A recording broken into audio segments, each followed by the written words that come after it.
Eh bien, bonjour à toutes et à tous. Je suis très contente de vous accueillir ici pour cette conférence animée dans le cadre du festival Respire qui a été organisé par Eva Rhizome Yoga pendant 2 jours. C'est vraiment une joie pour moi ici de pouvoir partager avec vous mes connaissances sur le lien entre les blessures d'âme, puis nos sens, et plus particulièrement ce que je voudrais voir avec vous pendant cette conférence, c'est l'interaction entre notre senti, c'est-à-dire notre monde intérieur, et nos blessures. C'est-à-dire comment, entre hypersensibilité et insensibilité, nos blessures d'âme, en fait, nous amènent à avoir une perturbation de nos sens à l'intérieur de nous. Comment ça va se passer pour cette conférence? Il va y avoir un temps d'exposé. Il y aura un temps de questions-réponses si vous avez des questions de compréhension. Ensuite, je vous inviterai à faire un temps de, on ne va pas dire de méditation, mais plutôt de détente pour aller voir votre monde intérieur, voir ce qui s'y passe, comment vous vous sentez, vous, en fonction des situations que vous vivez, pour aller vraiment prendre contact avec cet univers qu'on a à l'intérieur de nous en tant qu'être humain. Donc moi, je m'appelle Nathalie Sainte-Marie, j'ai 47 ans, j'habite ici maintenant en terre bourbonnaise depuis 5 ans. Je suis mariée avec Philippe, que je connais maintenant depuis 18 ans. Je suis maman d'une jeune fille adolescente, Charlotte, qui a 13 ans. Et puis après un parcours dans le commercial, la communication et le management en Île-de-France, où j'ai exercé ces métiers-là, ces fonctions-là dans le secteur du travail temporaire pendant 12 ans, dans une école qui formait notamment les parfumeurs, où je gérais la relation des médias, le sourcing des étudiants au niveau international. J'ai fait un burn-out sévère il y a 5 ans. 6 ans même maintenant. Et puis quand j'ai commencé à émerger de ce burn-out, je me suis dit qu'est-ce que je vais faire de ma vie? Et c'est à ce moment-là que j'ai décidé d'ouvrir mon activité en tant que consultante dans le bien-être. Aujourd'hui, je suis auteure, je suis énergéticienne, animatrice d'ateliers. Et mes 3 activités phares, c'est le Reiki. J'ai été initiée par des maîtres Reiki du Reiki traditionnel japonais. J'adore donner des initiations de Reiki que je donne régulièrement ici dans la région vichysoise. Je suis étudiante de l'école Écoute ton corps de Lise Bourbeau. Est-ce que certains connaissent Lise Bourbeau ici, les blessures de l'âme? Vous en avez levé la main, ceux qui connaissent, ouais? Plusieurs. Donc là, je viens d'être nommée, j'ai signé une entente avec le Canada. Je vais vous proposer à partir de juillet peut-être et la rentrée certainement, des ateliers de 3 heures. Des ateliers Écoute ton corps, vraiment le contenu de ce qu'a monté Lise Bourbeau, pour amener les personnes en fait à aller prendre conscience justement de ce qui se passe à l'intérieur de soi, pour aller prendre contact avec cet univers intérieur et puis aller toucher nos souffrances pour les libérer. Et puis ma 3e activité sont les flammes sacrées. Ça, c'est les 7 énergies qu'on a à l'intérieur de soi. Peut-être que certains ici connaissent le principe du féminin sacré, du masculin sacré, ça en fait partie. Et là, j'ai la grande joie de sortir avec une belle société d'édition 2 ouvrages, un oracle et un livre avec le lotus et l'éléphant qui vont sortir début juillet. Et pour ceux qui sont intéressés, je propose des dédicaces le 8 et le 9 juillet, le 8 juillet à la librairie à la Page et le 9 juillet au centre culturel Leclerc.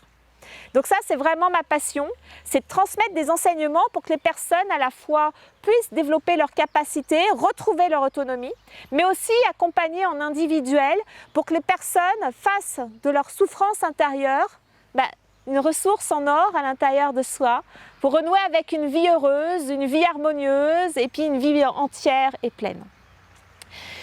Dans mon parcours, j'ai souvent constaté que dans mon parcours de vie, toute petite, quand j'avais 2-3 ans, j'avais des grandes cousines qui étaient vraiment adorables avec moi et qui me disaient « Toi Nathalie, depuis toute petite, t'en as toujours eu gros sur la patate ». C'est-à-dire que j'étais une enfant sage, calme, qui ne faisait pas de bruit, qui était, vous savez, la petite fille modèle au restaurant, qui on avait donné des récompenses à l'école. Vous voyez, vraiment la petite fille super modèle. Moi, j'ai appris ça avec ma blessure d'âme, on verra ça tout à l'heure. Mais parallèlement à ça, c'est que dès qu'on me faisait une remarque, dès que je me sentais critiquée, mais déjà toute petite, je pleurais beaucoup. C'est-à-dire que je me sentais profondément triste, profondément impuissante. Parfois, après, en grandissant, la colère est arrivée. Et en fait, cette hypersensibilité-là, elle m'a suivi une bonne partie de ma vie. Et elle n'a pas toujours été facile à gérer pour moi. Parce que quand je suis arrivée au moment de l'adolescence, j'étais dans l'inverse. Je suis passée de la petite fille conforme à la petite fille rebelle. Je ne sais pas s'il y en a à qui c'est arrivé ça, lors de l'adolescence. Mais alors là, je me suis rebellée à fond. Et puis alors, en vieillissant, quand je commençais à rentrer dans le monde du travail, là, je me suis coupée de ma sensibilité. C'est-à-dire que je suis passée de l'hypersensibilité à l'insensibilité. La froideur, la bonne rigide qui veut être parfaite. Et puis alors, ça n'a pas été mieux que l'hypersensibilité, c'est-à-dire que j'étais toujours autant chamboulée par certaines expériences de vie, par certaines choses qu'on pouvait me dire. Et alors là, moi, ça me terrassait. Je ne sais pas si vous, c'est des choses qui vous sont déjà arrivées dans votre vie, vous vous retrouvez terrassé par une réflexion, par une remarque, par quelque chose que vous n'avez pas bien fait. Ça vous arrive ça parfois? Ouais. Ben, ça, c'est nos blessures d'âme qui nous amènent à ça. Donc vraiment, dans mon expérience de vie, quand je suis sortie de mon burn-out, qui a été vraiment me faire toucher pour le coup beaucoup de choses que je ne voulais pas toucher dans ma vie, les 2 premières semaines, pour vous dire, j'ai continué à travailler pour pas justement lâcher le travail qui me permettait d'éviter de me sentir incapable, incompétente, inutile, indésirable. Et puis quand j'ai commencé à lâcher le travail, là, émotionnellement, j'ai senti l'effondrement, la colère, la tristesse, l'angoisse, la peur qui sont montées. Puis mentalement, beaucoup de choses, des petites voix off qui venaient me dire plein de choses sur moi à l'intérieur de moi. Si tu arrêtes de travailler, tu ne vas plus être rien. Si tu arrêtes de travailler, tu ne vas plus avoir d'argent. Et tout ça, ça s'est mis en branle. Puis juste au moment où ça a sombré, et là, j'ai été touchée, comme on dit, traversée, la nuit obscure de mon âme, les blessures. J'ai été touchée et là je peux vous dire que intérieurement, dans mon senti, c'était l'apocalypse. C'était un peu comme samedi dernier pour ceux qui ont vécu ça. C'était vraiment l'apocalypse, c'est-à-dire que là, tout s'est réveillé. Tout s'est révélé. Et ça s'est tellement réveillé et tellement révélé que j'en ai déclenché une maladie pendant mon burn-out. C'est-à-dire qu'au bout de 6 mois d'arrêt, je suis tombée malade. Et en fait, ce qui s'est réveillé, c'est quelque chose qui m'était arrivé enfant. J'avais été piquée par une tique à l'âge de 8 ans, à peu près, je ne sais plus exactement. Et la tête n'avait pas pu partir, vous savez, le corps était resté, le médecin me l'avait enlevé. Puis à l'époque, on ne soignait pas Lyme, vous savez. Et j'avais manifesté après méningite, plein de choses, éruptions cutanées, perte de cheveux, sur lesquelles on n'a jamais mis de mots. Et puis quand j'ai fait mon burn-out à l'âge de 42 ans, tout ça s'est réveillé du point de vue physique. C'est-à-dire j'étais à côté de mon corps. Je n'arrivais pas à toucher, vous savez, ces souffrances profondes. Et c'est dans mon corps que tout s'est inscrit. Donc j'avais des perturbations de mon système nerveux central, une dystonie du système nerveux central, avec des parasthésies, avec des polyneuropathies, avec des névralgies qui se réveillaient dans tout le côté droit de mon corps. Et à la fin, j'arrivais plus à dormir, j'arrivais plus à manger, j'arrivais plus à vivre dans mon corps. Et là, j'ai touché le bout du bout. Et c'est souvent, vous savez, l'être humain, on a cette capacité de résilience, mais en même temps, on a souvent besoin de toucher un fond pour pouvoir ressurgir à la lumière. Et c'est ce qui m'est arrivé. Et donc, au travers de la conférence que je vais vous exposer ici, je vais vous donner des exemples de comment moi je l'ai vécu au travers de tout ça. Et puis vous, ça va peut-être vous donner aussi, réveiller des exemples que vous avez vécus, que vous pourrez partager à la fin de la conférence si vous le souhaitez. Donc, au cours de cette conférence, qu'est-ce qu'on va voir? On va aller voir déjà, c'est quoi un être humain? En quoi on est un être humain, nous? D'accord? Quelles sont les blessures que l'être humain, l'âme de l'être humain, est venue incarner? Et puis comment ça a une interaction sur notre senti, sur nos sens, tout ça? Pour aller voir, finalement, là, derrière tout ça, c'est quoi les besoins profonds de notre âme au travers de tout ça? Comment elle a besoin de se sentir, notre âme? Vous savez, vous, comment vous avez besoin de vous sentir actuellement? Il y en a peut-être 2 qui ont des réponses aujourd'hui, mais je ne dirai pas de nom. Voilà. Donc c'est là-dessus que je vous emmène pendant cette conférence. Est-ce que ça vous va le programme? Vous êtes partis? Bon, c'est quoi un être humain? Un être humain, c'est... est-ce que tout le monde est familiarisé ici avec le principe d'incarnation, le principe de l'âme? Vous voyez, est-ce qu'il y a des personnes pour qui c'est pas familier ça? Oui, pour toi? Est-ce que ça vous va si je vous tutoie? Ouais? Alors tu prends ce qui te parle, puis tu laisses de côté ce qui ne te parle pas. Ça te va? Si l'âme, ça ne te parle pas, tu peux très bien partir sur le principe que dans ton humanité, tu as des fragilités, tu as des blessures d'être humain. Et puis voilà, puis le reste, si ça ne te parle pas, tu peux laisser de côté. Alors un être humain, c'est un être divin qui est venu expérimenter dans la matière. Il est venu expérimenter comment? Déjà par son corps physique. par son corps émotionnel et par son corps mental. C'est-à-dire que tout ce qu'il pense, tout ce qu'il sent et tout ce qu'il fait se manifeste dans la vie. Est-ce que ça vous est déjà arrivé, vous, d'attirer à vous dans la vie quelque chose qui était à l'opposé de ce que vous vouliez? Ouais. Est-ce que vous savez d'où ça vient, ça? Pourquoi on attire à nous l'opposé de ce qu'on veut parfois? Pardon? Oui, exactement. C'est tout ce qu'on a refoulé justement dans ce monde intérieur, ce qu'on avait voulu éviter de sentir, qui est resté dans notre inconscient. Mais nous sommes des êtres magnétiques. Donc tout ce qu'on refoule là-dedans, et Carl Jung a été un des grands précurseurs, qui était un disciple de Freud, là-dessus sur l'inconscient. C'est-à-dire que souvent, c'est notre inconscient qui dirige notre vie à notre insu. D'où l'importance d'aller sentir. Parce qu'en fait, en tant qu'être humain, on a un pouvoir extraordinaire, c'est celui de créer, mais on l'a oublié. Alors pourquoi l'humain, lui, souffre-t-il? Est-ce qu'il y a des humains ici qui ne souffrent pas? Non? Vous avez tous eu déjà des souffrances, des blessures? Ouais. L'être humain, il souffre pourquoi? Parce qu'il a difficulté à s'accepter tel qu'il est dans son humanité. C'est pas pour rien que notre âme, elle est venue incarner un corps matériel quand même, sur la Terre. Tout ce qui nous fait souffrir, c'est tout ce qu'on s'accuse, tout ce qu'on se juge d'être, parce qu'on n'a pas appris à s'aimer comme ça, parce qu'on a observé nos parents, notre père, notre mère, pas s'aimer comme ça. Puis parfois, on a été en réaction. Donc tout ce qu'on s'empêche d'être, finalement, on est en réaction à ça, et c'est ça nos blessures qui a causé de la blessure. C'est-à-dire qu'on n'arrive pas à s'accepter en tant qu'être humain, dans ses limites, ses fragilités, ses vulnérabilités, son côté contrôlant, son côté rigide. Et plus on s'accuse, plus on crée de blessures à l'intérieur de nous. Plus, vous savez, c'est comme si on avait une cicatrice. Vous voyez, moi j'ai une cicatrice là, quand j'ai balayé ma cour dimanche. C'est comme si cette cicatrice-là, j'allais la gratter de plus en plus. Puis ça fait de plus en plus mal. Puis plus on vieillit, plus ça s'accentue.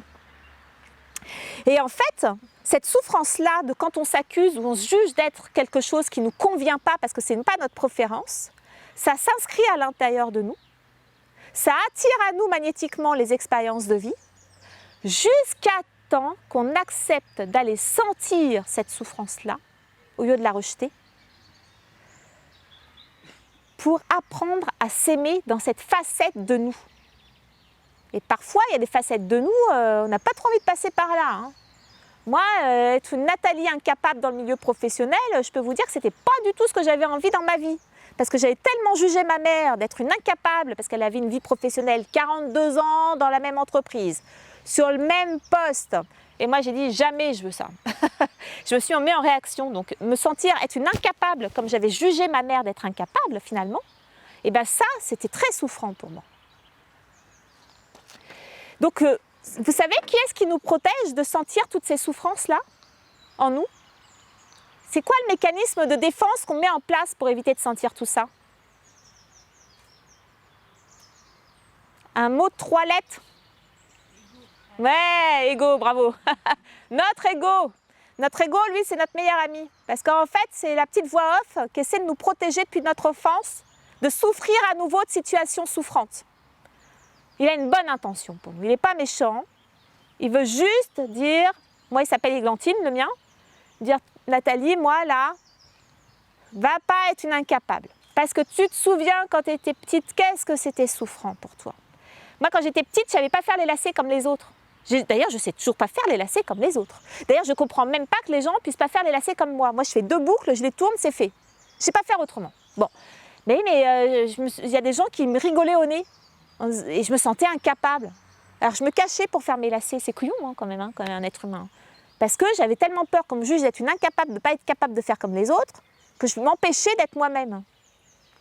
Donc mon ego, il me disait, va pas faire ça. Puis lui, il va entretenir ces croyances-là, en disant, Nathalie, si tu n'es plus quelqu'un qui va être dans le fer, qui est en train de travailler à fond, tu vas plus être rien. Et donc moi, je faisais tout pour ne pas être plus rien. C'est-à-dire que je faisais tout pour travailler beaucoup. D'où mon burn-out. Et ce mécanisme de défense, en fait, comment il se met en place? C'est-à-dire que quand on est petit, par exemple, je ne sais pas si ça vous arrive ça. Vous avez Mamie Jeannette ou la grande-tante Jeannette qui vous offre le super cadeau d'anniversaire quand vous avez 5 ans. C'est quoi le super cadeau d'anniversaire?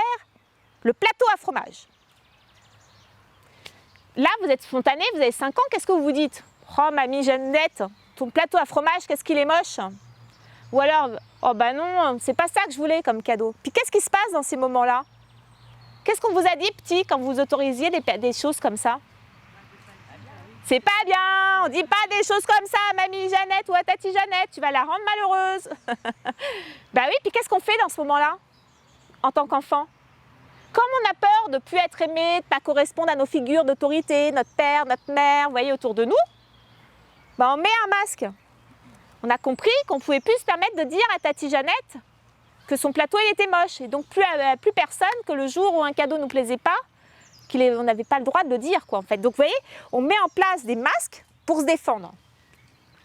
Et puis après, bah, on continue à les porter, ces masques-là, pour éviter de ressentir la souffrance originelle de tout ça. Alors comment faire pour guérir ces blessures-là qu'on va aller voir ensemble? Comment faire? Ben déjà, il faut être conscient quand on est dans une action qui n'est pas notre comportement naturel. C'est-à-dire qu'on va s'empêcher de dire, de faire, de penser quelque chose par peur d'être une mauvaise personne, parce qu'on se juge ou on s'accuse. La deuxième chose, c'est de s'accepter comme ça, parce que souvent, on va dire quand on est dans des perfectionnistes, on veut tellement correspondre à un idéal, comme moi la petite fille qui était conforme, je vous disais bien sage, qui ne faisait pas de bruit, qui était bonne à l'école et tout. On veut tellement correspondre à cet idéal-là qu'on ne veut surtout pas s'accepter ce qu'on n'a pas envie d'être. Moi, d'être une incapable.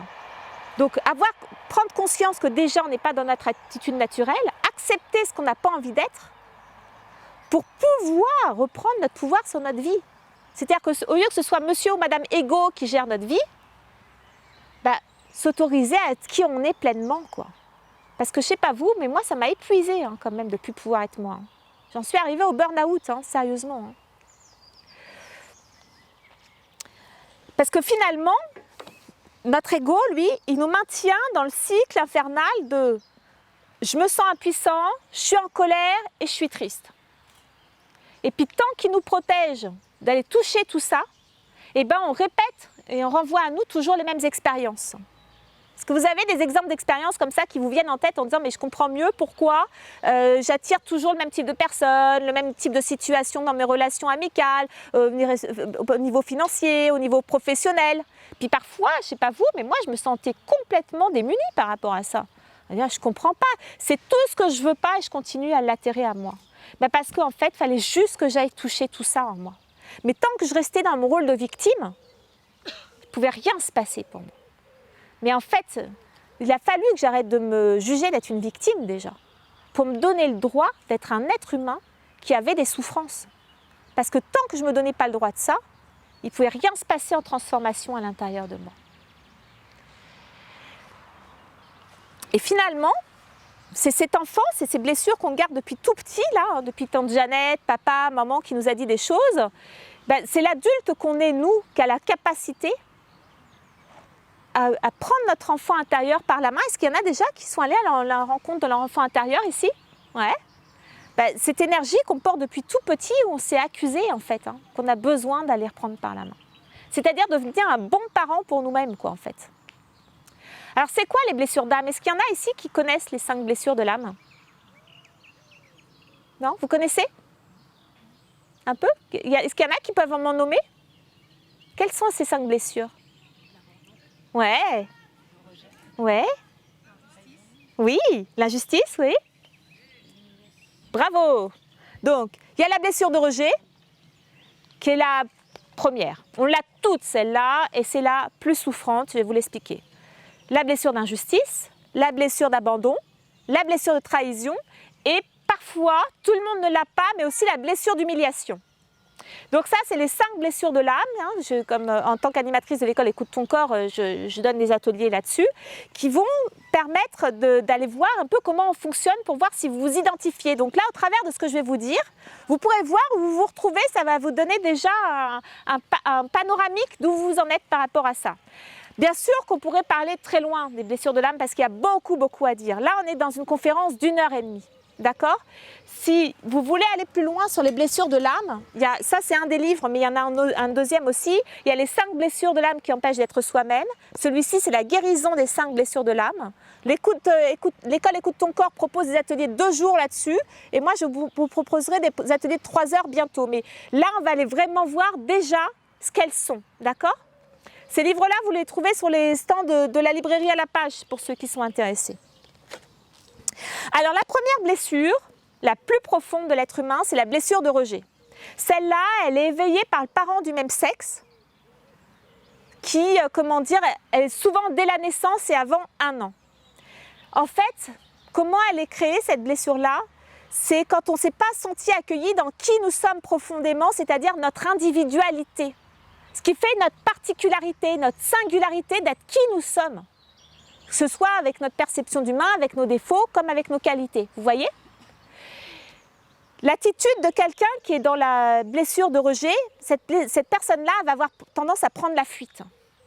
Soit à prendre la fuite du point de vue physique, c'est-à-dire que vous savez, quand on est dans un groupe, elle va se mettre toute seule parce qu'elle a peur, vous savez, de se sentir rejetée dans un groupe de personnes. Mais elle va prendre beaucoup la fuite, on appelle ça en astral. Vous savez, les enfants qui sont dans la lune. Moi, je suis une enfant, même adolescente, j'ai passé beaucoup de temps dans ma chambre à rêver ma vie. Je prenais la fuite dans un monde irréel, quoi, en fait. Est-ce qu'il y en a qui c'est arrivé, ça? Ouais. Donc ça, c'est la blessure de rejet qui nous amène à faire ça, parce que comme on n'arrive pas, on a souvent l'impression, vous savez, de ne pas venir de cette planète, de ne pas avoir, ce qui parfois quand même, on n'est pas complètement fou, hein. On sait quand même que parfois c'est la réalité quand même. Ce qui fait qu'on a du mal à trouver cette place dans cette vie. On a l'impression qu'on n'est pas dans la bonne famille, qu'on n'est pas sur la bonne planète, qu'on n'est pas dans le bon monde. C'est pas pour nous tout ça. Alors, la personne qui a la blessure de rejet, non seulement elle s'isole, mais en plus elle va beaucoup se dévaloriser. Elle va se trouver nulle, elle va se trouver sans valeur. C'est-à-dire qu'elle va avoir l'impression d'être une personne qui n'est pas vraiment intéressante, quoi, vous voyez. Ce qui fait que dans la blessure de rejet, la personne qui a cette blessure-là, elle va se sentir repoussée. Là, on est dans la partie sentie, hein. Vous verrez si ça vous est déjà arrivé dans votre vie de vous sentir repoussé, rejeté, mis à l'écart. Vous voyez? C'est quelqu'un qui, donc je vous disais, va se sentir nulle ou sans valeur. Parce qu'elle se juge dans qui elle est profondément, dans son être. Ce n'est pas dans ce qu'elle fait dans ce cas-là, c'est vraiment dans qui elle est profondément. Donc c'est quelqu'un qui, comme elle n'arrive pas à trouver sa place, cette personne, ne va pas donner son opinion. Parce que s'affirmer dans sa singularité, dans son individualité, dans la façon de penser, c'est prendre le risque de se sentir rejeté. Et comme c'est très souffrant pour cette personne, elle préfère ne rien dire. C'est pour ça qu'elle s'isole de plus en plus. Et alors pour le coup, cette personne qui a la blessure de rejet, enfin on l'a tous, hein, moi-même, c'est une personne qui va se couper pour le coup de ses sens, de son senti. Elle va faire beaucoup de déni. Et vous savez pourquoi elle fait beaucoup de déni et elle se coupe de ses sens? C'est parce que quand elle se sent rejetée dans qui elle est, parce qu'elle s'accuse et elle se juge elle-même de qui elle va se sentir paniquée. Est-ce qu'il y en a ici qui ont déjà fait des crises de panique? De se sentir paniquée. C'est pas agréable, hein. C'est même, on peut avoir l'impression d'en mourir, hein, parfois. Hein. Tellement c'est vraiment désagréable. Donc pour éviter de toucher sa panique, elle va faire du déni. Non, même pas grave, ça fait pas mal, tout va bien, vous voyez. Donc, et puis pendant ce temps-là, qu'est-ce qui se passe? Toutes les émotions qu'elle a pu ressentir, la colère, la tristesse, la frustration, la panique, l'angoisse, toutes les émotions qu'on peut vivre, elle les stocke dans son inconscient. Puis elle a l'impression comme ça n'existe plus. Puis elle prend la fuite en rêvant dans son monde, vous voyez, en rêvant un monde meilleur. Mais la réalité, c'est que la souffrance, elle est toujours là à l'intérieur. Donc c'est quelqu'un qui, pour le coup, va s'intéresser beaucoup plus aux choses intellectuelles qu'aux choses matérielles. Et puis, au niveau du corps physique, comment on voit qu'on a la blessure de rejet? Vous allez peut-être trouver. Alors, soit c'est des personnes qui vont avoir des tout petits corps. Par exemple, moi, je fais 1m56. Avec l'âge, je pense que je suis plutôt proche de 1m55. Des tout petits yeux. Ou alors, vous savez, des personnes qui ne prennent pas du tout de place. Ou alors qu'ils vont avoir une partie de leur corps qui est beaucoup plus petite que les autres, une toute petite tête sur un grand corps, des bras très courts. Je ne sais pas ce que vous voyez, une partie du corps qui va être toute petite. Des fois, c'est tellement dissimulé, cette blessure d'âme, que même dans le corps, elle va être bien cachée, vous voyez. Et donc, cette personne-là, qui, comment dire, est dans la blessure de rejet, elle a ce tout petit corps, elle va faire beaucoup de déni sur son senti, et puis elle ne va pas être en contact avec ce qui se passe dans son corps non plus. Moi, quand je suis arrivée au burn-out, il y a un moment où je me sentis coincée parce que je voulais faire du déni, mais mon corps, lui, il a saturé. La veille, 2 jours avant d'être arrêtée pour burn-out, je me suis retrouvée chez mon gynécologue qui pensait que j'étais en train de faire une fausse couche. Qui m'a dit, vous partez en urgence, je saignais en fait. Qui m'a dit, vous partez en urgence à l'hôpital.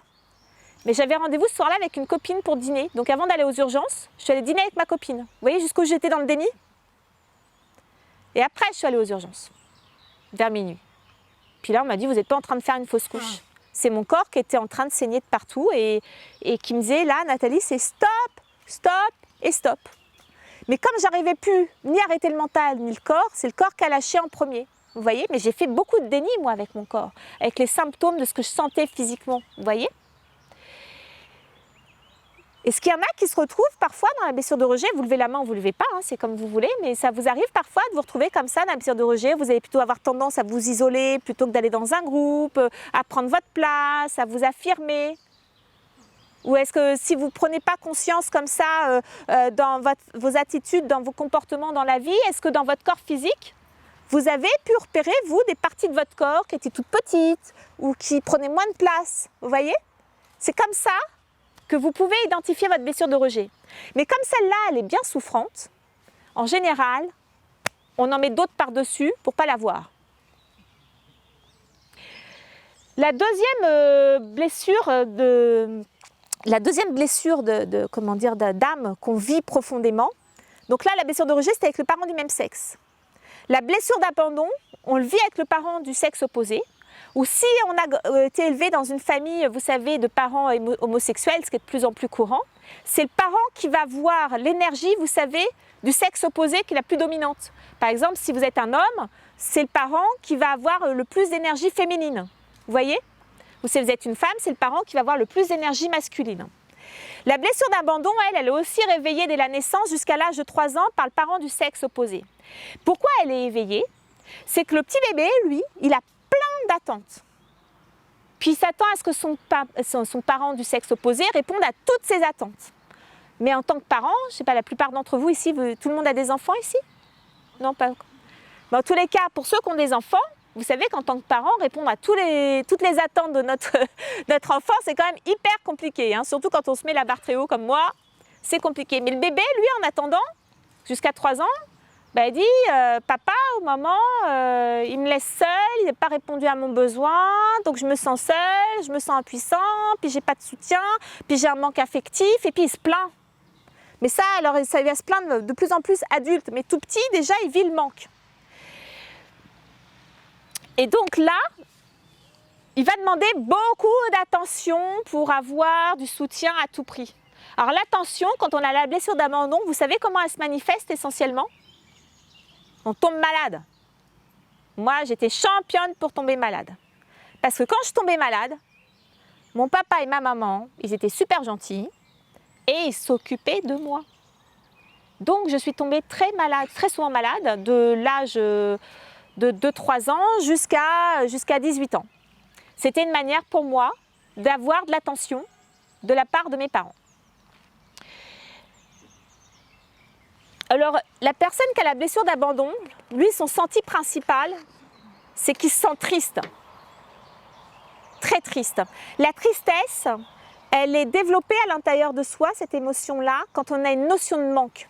Vous savez, vous avez connu un moment, je sais pas, de soutien, d'amour quand vous étiez bébé.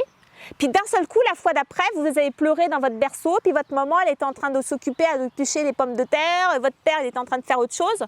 Puis là, il n'y a plus personne qui vient. Là, on vit l'état de manque. À ce moment-là, quand on vit l'état de manque, derrière, ce qui va se trouver, c'est la tristesse. Et puis, la solitude. La personne qui a la blessure d'abandon, elle se sent seule. profondément seul parce qu'on n'a pas répondu à son besoin. Est-ce qu'il y en a qui, vous pensez parmi vous, qui par rapport à votre chemin de vie, peut-être bébé, parce que vous avez un père ou une mère qui est décédé très jeune, ou il y en a qui ont l'impression d'avoir vécu cet état de manque tout bébé parmi vous? Ça peut être lié à une séparation avant l'âge de 3 ans, ça peut être lié à un décès du parent du sexe opposé, ça peut être lié à un parent du sexe opposé, vous savez, qui partait en déplacement professionnel toute la semaine. Ça peut être simplement, je vous dis, le parent qui a pris le temps d'éplucher les pommes de terre alors que son bébé était en train de pleurer, quoi, vous voyez? Ça peut être très banal. Donc cette personne qui a la blessure d'abandon, elle se sent abandonnée, c'est-à-dire qu'elle a l'impression qu'on ne la soutient pas. Qu'on la laisse tomber et qu'on ne l'aime plus, pour le coup, parce qu'on ne répond pas à ses besoins. Donc, c'est une personne qui va faire des pirouettes pour avoir des compliments, faire des compliments pour avoir de l'attention. Elle va vraiment tout faire pour avoir cette attention-là. Et comme elle est dans la blessure d'abandon, comme ça va s'inscrire, ça, son besoin auquel on n'a pas répondu, ben, elle va avoir l'impression tout au long de sa vie qu'elle est incapable de faire des choses seule. Que si elle n'est pas soutenue, elle ne peut pas passer à l'action pour mener des projets. Que ce soit des projets professionnels, que ce soit des projets personnels.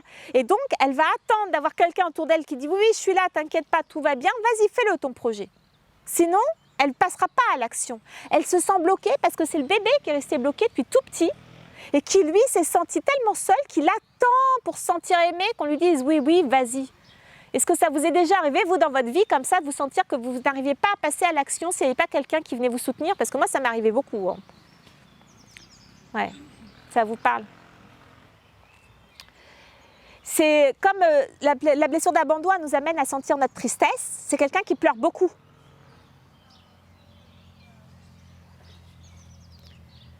Et souvent, on a l'impression que cette tristesse-là, la personne qui pleure, on ne sait pas expliquer d'où elle vient.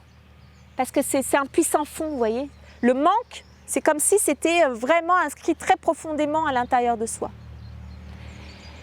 Le corps de la blessure d'abandon, c'est quelqu'un qui va avoir les épaules qui tombent. Moi, je l'ai. Hein. Là, j'ai des épaulettes, j'ai triché. Ça aide bien les épaulettes pour ne pas le voir. Vous voyez, comme quoi je suis forte en déni, hein, quand même, en maquillage, hein, vous voyez. Les épaules qui tombent, les paupières qui tombent, un petit peu de ventre, les fesses qui tombent. Moi, j'ai les fesses qui tombent, par exemple. Les seins qui tombent. Alors, après, on vous dire, ouais, mais c'est normal avec l'âge. Mais pas forcément. Mais non, mais c'est vrai, il y a des femmes, moi, ça m'énerve, elles n'ont pas les seins qui tombent. Bon alors, elles n'ont pas autant la blessure d'abandon que moi peut-être. Pour les hommes, donc les hommes, vous allez aller voir souvent, ouais, ça peut être les fesses qui tombent et les épaules qui tombent aussi. Donc ça va être un peu, vous savez, le côté mou du corps, parce qu'il se sent abandonné, il n'a pas de force, vous voyez. Alors moi, la blessure d'abandon, je vous ai dit, ça s'est beaucoup manifesté pour moi au travers de la maladie pour avoir du soutien. Comment j'ai pu aussi vivre, oui, je me suis sentie beaucoup seule. Alors déjà, je m'isolais avec ma blessure de rejet. Mais quand je m'isolais avec ma blessure de rejet, je me sentais confrontée à la partie de moi qui se sentait seule dans ma blessure d'abandon. Donc je pleurais. Vous voyez, c'était pas très joyeux tout ça, hein, finalement. Est-ce qu'il y en a parmi vous qui se retrouvent dans la blessure d'abandon? Que ce soit dans votre corps, ouais. On l'a tous, hein. On l'a tous. On est venu l'expérimenter pour justement apprendre à ce qu'on va voir après, relever le défi de notre âme et renouer avec une partie de nous qu'on porte à l'intérieur de nous. Alors ensuite, l'autre blessure, ça tout le monde ne l'a pas forcément. C'est la blessure d'humiliation. La blessure d'humiliation, elle est éveillée entre l'âge de 1 et 3 ans par le parent qui va avoir éveillé au sens. C'est-à-dire celui qui va avoir, vous êtes occupé de vous sur la partie propreté. Vous savez, apprendre à faire pipi au pot, s'occuper de mettre ses vêtements, comment on se nettoie, tout ce qui est lié aussi au plaisir physique.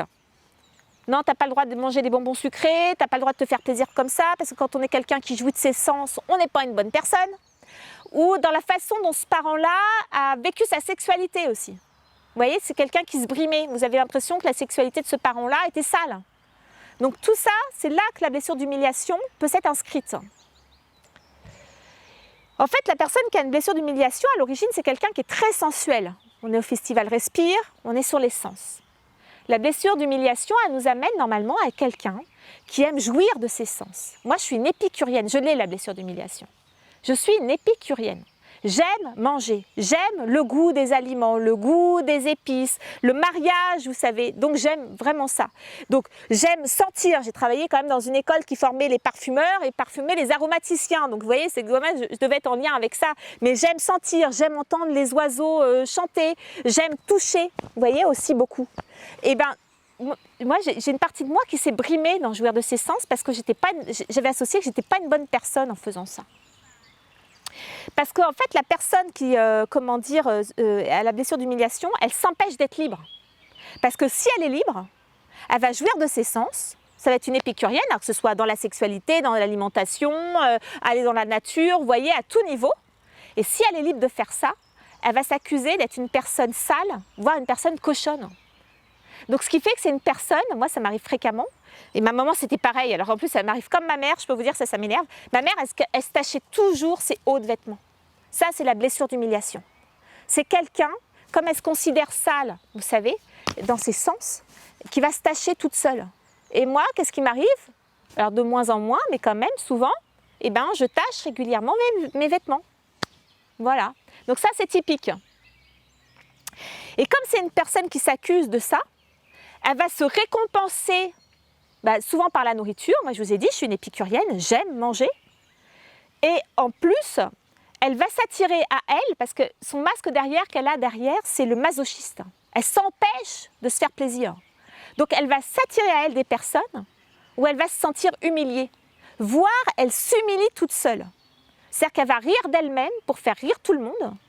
Mais pendant ce temps-là, c'est quelqu'un qui va être capable, vous savez, j'ai remarqué, je l'ai fait dans ma vie. Par exemple, je vais vous raconter une anecdote pour vous dire le type d'exemple que ça peut être.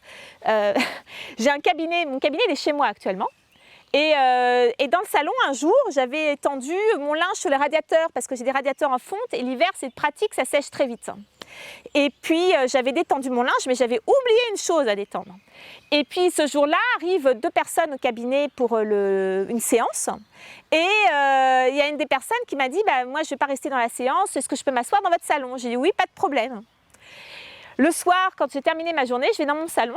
Vous voyez, j'en rigole toute seule. Et il y avait une petite culotte qui pendait au radiateur. Ça, c'est typique de la blessure d'humiliation. C'est-à-dire, c'est quelqu'un qui va s'attirer des situations pour s'humilier parce qu'elle doit prendre conscience, cette personne, qu'elle s'accuse d'être sale ou cochonne quand elle jouit de ses sens. Ça vous parle?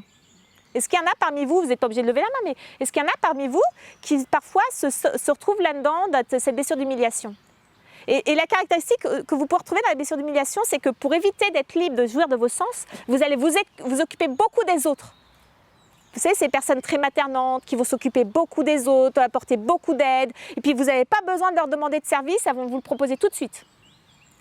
Mais à leur détriment. C'est pour ça qu'on dit qu'elles sont masochistes.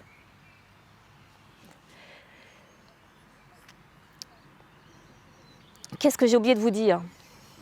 Donc c'est quelqu'un qui a vraiment peur d'avoir honte et qui, je vous dis, ah oui, ça c'est important, qui, pense qu'elle n'est pas assez bien pour être spirituelle, voire digne, pour ceux qui sont dans ce domaine-là, digne de Dieu. Donc elles ont toujours l'impression, elles s'humilient elles-mêmes parce qu'elles ont toujours l'impression d'être indignes, pas assez bien, vous voyez. Dans leur corps, les personnes qui ont la blessure d'humiliation, ça se voit comment? Elles ont beaucoup de rondeurs, mais partout dans le corps. Ouais, vous voyez, moi j'ai des rondeurs au sein, j'ai des rondeurs aux fesses, j'ai des rondeurs aux hanches, j'ai de la rondeur un peu partout. Ça, c'est typique de la blessure d'humiliation. On peut avoir aussi beaucoup de ventre quand on a la blessure d'humiliation. Alors, ensuite, la 4e blessure qu'on a tous, celle-là, c'est la blessure de trahison. Cette blessure-là, elle est éveillée entre l'âge de 2 ans et 4 ans par le parent du sexe opposé. C'est-à-dire que la blessure de trahison, c'est celle qui s'est mise devant notre blessure d'abandon. C'est-à-dire que pour éviter de se sentir seul, de se sentir triste face à sa solitude, de sentir la partie vulnérable à l'intérieur de nous, on s'est mis un 2e masque sur notre masque de dépendant quand on a la blessure d'abandon, c'est la blessure de trahison. La blessure de trahison, c'est la personne très contrôlante. Donc, cette blessure de trahison-là, elle est éveillée par les personnes du sexe opposé, quand on est adulte. Et la personne contrôlante, elle va tout faire pour contrôler les personnes autour d'elle, pour que ces personnes-là répondent à ses besoins. Pourquoi? Parce que ça fait écho à la blessure qu'on a vue tout à l'heure d'abandon. Vous savez, la blessure d'abandon, je vous ai dit, la personne elle a vécu un manque. Elle s'est sentie très vulnérable. Elle s'est sentie seule. Elle a l'impression de ne pas avoir de force si elle n'est pas soutenue. Donc pour éviter de sentir ça, qu'est-ce qu'on fait? On va contrôler les autres autour de nous pour qu'ils répondent, qu'on soit sûr qu'ils répondent à nos besoins. Donc les personnes très contrôlantes, elles vont vouloir se sentir importantes. C'est les personnes, vous savez, souvent aussi qu'on va trouver très charismatiques, elles en imposent. C'est les personnes qui vont parler fort quand il y a beaucoup de monde, qui vont attirer à elles l'attention. Parce que si jamais elles n'avaient pas d'attention, qu'est-ce qui se passe? Elles retouchent leur blessure d'abandon et elles se sentent tristes pour le coup. Donc vous voyez comment elles ont mis en place, comment on met en place un mécanisme de défense pour éviter de sentir notre tristesse. Et là, le contrôlant, quand on a dans la blessure de trahison, il a deux possibilités d'action. Soit vous avez le grand séducteur, il va vous faire des grands sourires, charmant, compliment, vraiment le séducteur. Et là, vous avez envie de répondre à tout ce qu'il vous demande, le séducteur ou la séductrice, hein, parce que c'est des hommes comme des femmes. Vous allez vous répondre à ses besoins parce qu'il vous séduit tellement par ses paroles, cette personne-là, que finalement, lui, il est content. C'est comme ça qu'il arrive à vous attirer à lui pour que vous répondiez à ses attentes, auxquelles on n'a pas répondu petit. Bon, celui-là il est plutôt sympathique, mais des fois il peut être aussi, ce masque-là, un peu pernicieux, hein, parce qu'on peut vite se retrouver, vous savez, la limite des personnalités qu'on connaît, les pervers narcissiques. Hein, le narcisse, lui, il avait besoin qu'on réponde absolument à ses attentes, qu'on lui dise t'es le plus beau et vraiment t'es le plus merveilleux de la Terre. Donc on peut tomber là-dedans quand c'est très souffrant dans certaines relations. Puis il y a l'autre, il y a l'agressif. Alors le contrôlant agressif, lui, il va se mettre en colère, il va vous accuser. Il va vous juger, il va vous critiquer, il va vous manipuler, mais lui, il ne fait pas dans la douceur, hein. Ce n'est pas le séducteur. Le contrôlant ou la contrôlante agressive, elle, quand vous passez à côté, vous le savez. Moi, mon mari, il le sait. Hein. Je suis une contrôlante agressive avec mon mari dans la blessure de trahison, parce que comme mon père, je ne vous ai pas raconté ça, moi, mon père, quand je suis née, il a fait une jaunisse. Parce qu'il avait tellement peur d'avoir une fille qu'il s'en est rendu malade. Bon, je suis arrivée fille. Donc là, mon père, moi, je ne me suis pas sentie accueillie comme j'aurais voulu. Blessure d'abandon, bim, pas de soutien, je me suis sentie indésirable. Derrière, qu'est-ce que j'ai fait, moi? Quand j'ai rencontré mon mari Philippe, après un peu d'errance affective quand même, pour aller régler ma blessure d'abandon et de trahison, j'ai tout fait pour que mon mari réponde à mes attentes. Alors, par exemple, j'étais une championne olympique, moi, c'est mettre mon mari au pied du mur. Je ne sais pas à qui ça arrive ça, mais par exemple, quand on allait dans ma famille, qui habite à 400 km, mais à l'époque on était à 1 heure, ça faisait un mois que j'avais programmé avec ma mère qu'on allait aller chez elle le week-end parce qu'il y avait un événement familial. Et qu'est-ce que je faisais?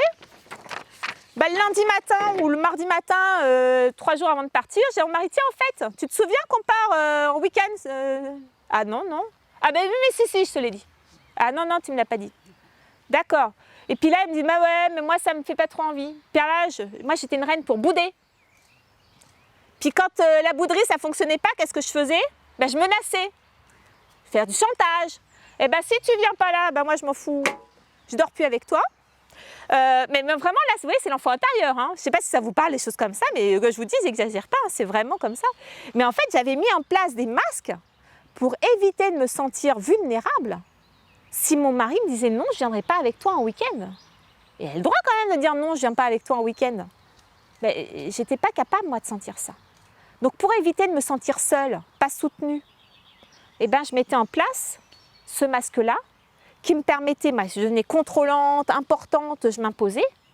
Mais en face, c'était pas le top pour mon mari parce que lui, il n'avait pas vraiment le choix, quoi. Vous voyez? Puis quand il se rebellait, deux contrôlants agressifs l'un contre l'autre, je peux vous dire que ça fait des scènes de ménage avec des colères assez costauds quand même. Hein. Donc, parce qu'en fait, la personne qui est dans la blessure de trahison, elle a peur de la dissociation. Vous savez, c'est cette fameuse blessure, je vous ai dit qu'on a vécue enfant. Quand papa, au moment, n'est pas venu dans notre berceau parce qu'on était en train de pleurer, c'est juste l'exemple, mais ça peut être autre chose. On ne veut surtout pas revivre ça. On veut éviter de se sentir seul. Donc, dès que je me sens, moi, dans la dissociation, je mettais les... J'étais en mode agressif, hein, je peux vous dire. Alors la personne qui est dans la blessure de trahison, elle va se sentir trahie par le sexe opposé quand, vous savez, justement, il ne répond pas à ses besoins. Donc il va avoir l'impression qu'on lui ment, qu'on lui raconte des histoires, il va avoir difficulté ou elle va avoir difficulté à avoir confiance dans les personnes du sexe opposé. Elle va tout faire pour contrôler l'autre pour que ça n'arrive pas. Là, dernièrement, j'ai le cas d'un client qui est venu me voir au cabinet. Et en fait, il s'est rendu compte, quand on a analysé sa blessure d'âme, il m'a dit « Oh, mais moi, je ne comprends pas, ma compagne, elle me disait tout, on avait fait une entente, on était d'accord. On était d'accord, il fallait qu'elle me dise tout. » Qu'est-ce qu'il a attiré à lui, d'après vous? Un jour, il a découvert que sa compagne ne lui avait pas tout dit. Ouais, mais là, son monde s'est effondré. Parce qu'il avait tout contrôlé pour éviter qu'on ne lui dise pas tout. Vous voyez? Et pourtant, on a tous un jardin secret ici, c'est ni bien ni mal. Mais lui, il avait tout mis en place. Et quand là, on attire à nous ce type d'expérience, c'est juste pour aller toucher notre blessure. Pour comprendre qu'on peut être vulnérable, oui, quand notre conjoint, il ne nous dit pas tout. Donc, c'est des personnes, quand on est dans la blessure de trahison, qui peuvent vivre de l'infidélité, que ce soit être infidèle à soi-même, être infidèle à l'autre, ou vivre une infidélité aussi, pour juste une chose, toucher cette blessure originelle qui est derrière. Mais ça, c'est difficile de sentir ça, hein, non? C'est facile pour vous de vous sentir trahi par quelqu'un? Ouais. Bah oui, parce que derrière, c'est la blessure d'abandon. Donc, comme c'est des personnes pour qui c'est des personnes qui veulent une bonne réputation, se montrer important et tout ça, elles ne veulent surtout pas vivre ce type de situation. Et c'est des personnes qui vont aussi très vite être intolérantes et impatientes face aux gens lents. Moi, j'étais la reine pour ça aussi. À une époque, quand je travaillais chez Manpower, j'étais chargée d'affaires, les stagiaires, ils couraient devant mon bureau, ils ne s'arrêtaient pas. Trop impatiente pour avoir le temps d'expliquer à quelqu'un comment exercer son métier, quoi. Vous voyez, ça parlait de là.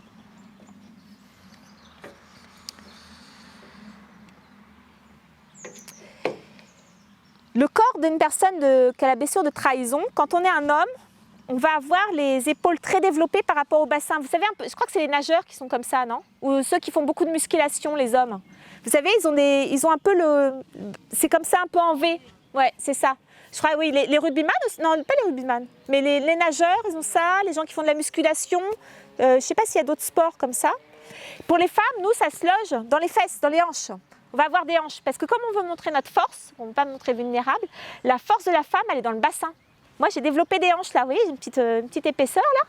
Ben, ça, c'est ma force de blessure de trahison. Vous voyez? Donc, vous pouvez vous observer comme ça. C'est-à-dire que vous avez une partie de votre corps qui va vouloir montrer qu'il est fort. Vous savez, ça me fait penser c'est les Philippins là, en Nouvelle-Zélande, qui font les haka, là, les rugbyman. Vous voyez eux, comment ils montrent leur force, hein, leur puissance? Ben, c'est ça un peu, le haka. Ça va pour vous? Super. Alors maintenant, on va aller voir la dernière blessure. C'est la blessure d'injustice. La blessure d'injustice, en fait, elle est derrière c'est celle qui nous protège de notre blessure de rejet. Elle est éveillée par le parent du même sexe, donc une femme si on est une femme, un homme si on est un homme, et puis si on est dans un couple homosexuel, c'est l'énergie qui porte l'énergie, la personne qui porte l'énergie comme la nôtre. Elle est éveillée entre 4 et 6 ans et comme la personne, elle se protège de sa blessure de rejet, vous savez qu'il s'est senti pas accueilli dans son individualité, qui je suis, d'accord, dans ma singularité. Ben, elle dit, puisque moi, je ne suis pas accueillie pour ce que je suis, c'est dans ce que je vais faire et ce que je vais avoir que je vais cartonner.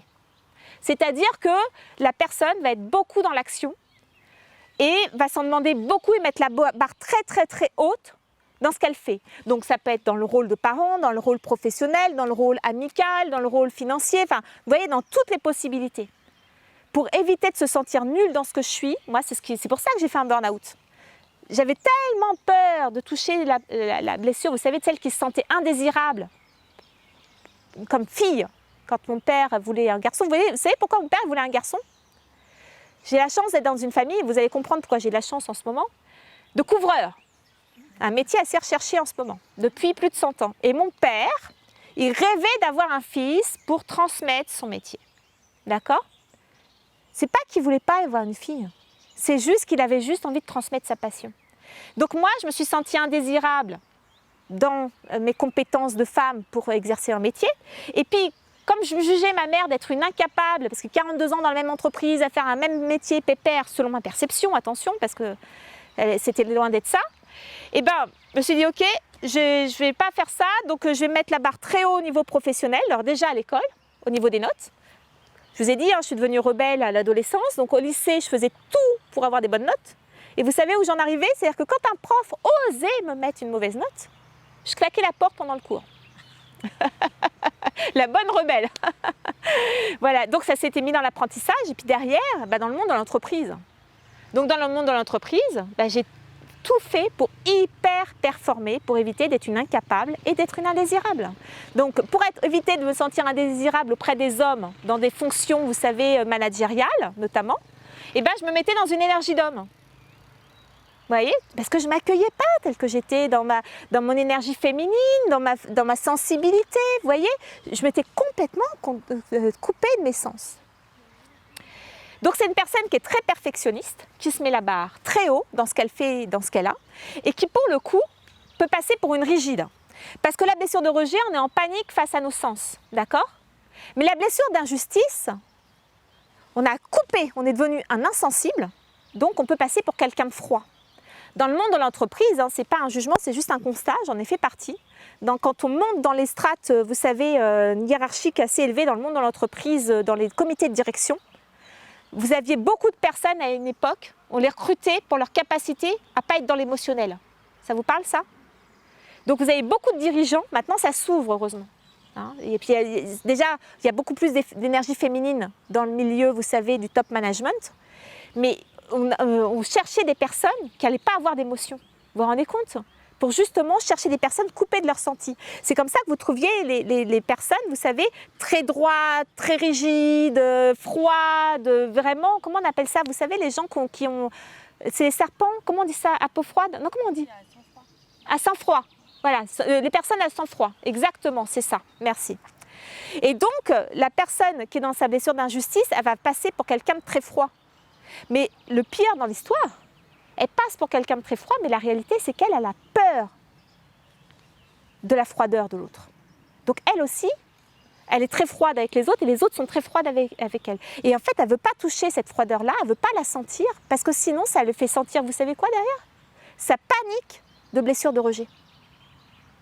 Donc là, c'est compliqué parce qu'elle, elle se coupe de tout. Et elle se coupe essentiellement quand elle ne se sent pas reconnue dans ses mérites, dans ses droits. La blessure d'injustice, c'est quelqu'un, là, tu m'as dit que ça serait carré comme ça, donc tu ne me vends pas un rond. Là, la loi, elle dit ça, donc la loi, c'est ça. Vous voyez, elle va vraiment être dans ses mérites, dans sa reconnaissance. Et elle peut adopter deux attitudes différentes. Soit elle va être conforme à l'autorité, comme moi je l'étais petite. Je vous disais, on me donnait des desserts au restaurant, j'étais la petite fille bien sage qui ne faisait pas de bruit. Bah oui, déjà, attends, tes parents t'ont pas attendu, puis en plus ton père voulait un fils, alors tu vas pas les faire de bruit en étant une fille. Donc là, j'étais conforme à l'autorité. Donc là, on essaie de correspondre à l'idéal de l'autre. Mais quand on est dans l'autre partie de la blessure, je laisse passer la moto, c'est un bon temps pour faire de la moto aujourd'hui. On peut être aussi dans le rebelle, basculer dans le rebelle. Le rebelle, lui, il veut qu'on corresponde à son idéal à lui. Donc, vous pouvez dire tout ce que vous voulez. Si vous ne reconnaissez pas un rebelle dans qui il vous écoutera jamais. Parce que lui, il veut absolument qu'on corresponde à son idéal à lui. C'est-à-dire que lui, s'il a décidé que dans la vie, c'était important pour avoir une vie bien faite, d'avoir une voiture jaune avec une maison avec un toit rouge, et que vous n'avez pas la voiture jaune avec la maison avec un toit rouge, il va être super froid avec vous. D'accord?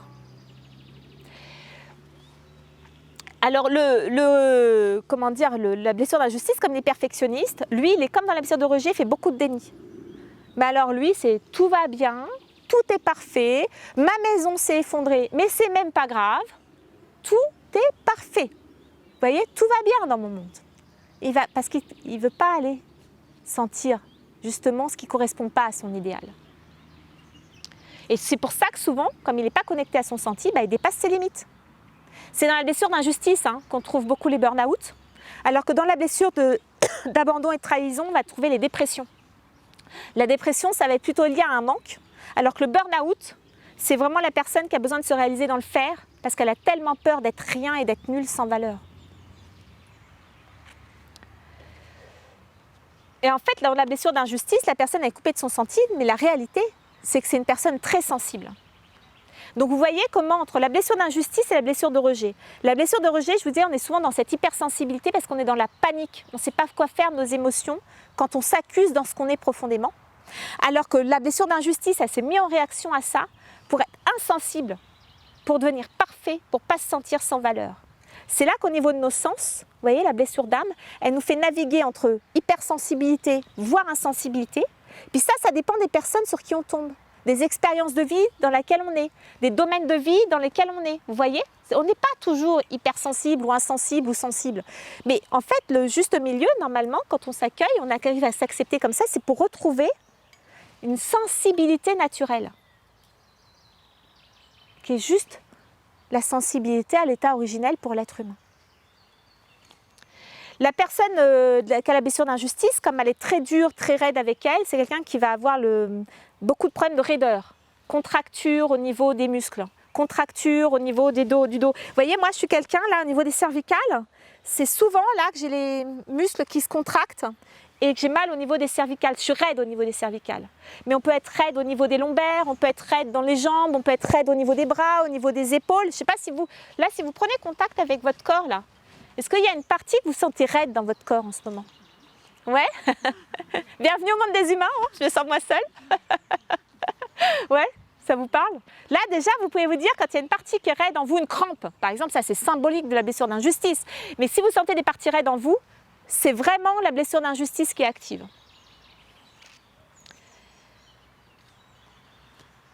Donc c'est pour ça que là, au niveau des 5 blessures, quand vous n'arrivez pas à savoir si vraiment vous êtes dans cette blessure-là, dans votre senti, parce que c'est difficile de sentir justement ce qui se passe en vous, observez votre corps, parce que lui, il ne ment pas. Hein? Les épaules qui tombent, les paupières qui tombent, les hanches qui s'épaississent, vous voyez tout ça, là, la raideur dans le corps, vous savez que là, c'est une blessure qui est activée. Et justement, en tant qu'être humain, ce qui est extraordinaire, c'est que notre corps, il nous aide à utiliser notre sensibilité. Et cette sensibilité, c'est un atout extraordinaire qu'on a en tant qu'être humain, de sentir. On sent sur le plein de vue matériel. Là, tout à l'heure, quand on arrivait avec David, on sentait l'odeur de l'herbe, hein, c'était vraiment agréable. Là, j'entends le bruit des oiseaux puis des voitures. Je sens la douceur sur ma peau. Je ne sais pas si vous la sentez, cette douceur du soleil, là, le vent doux qu'on a aujourd'hui. Puis on goûte aussi hein, avec notre bouche. Là, je n'ai pas de goût particulier, mais peut-être que vous, si vous sentez, là, vous allez avoir un goût dans votre bouche. C'est un indicateur. Et puis, comment dire, on voit. Là, moi, je vois un ciel bleu, je vois ces magnifiques arbres verts. Donc, tout ça, c'est nos sens sur le point de vue tangible. Mais on a ces mêmes sens sur la partie extrasensorielle. C'est-à-dire qu'on voit, on entend, on sent, on touche, on goûte, mais des choses qui ne sont pas matérialisées. Ça vous est jamais arrivé, vous, de sentir une odeur alors qu'il n'y avait pas la chose correspondante dans la pièce? Ouais. Ouais, des choses impalpables. Donc cette sensibilité, c'est ce qui fait notre humanité. Et puis c'est ce qui fait aussi que on va être capable de sentir ce qui se passe à l'intérieur de nous.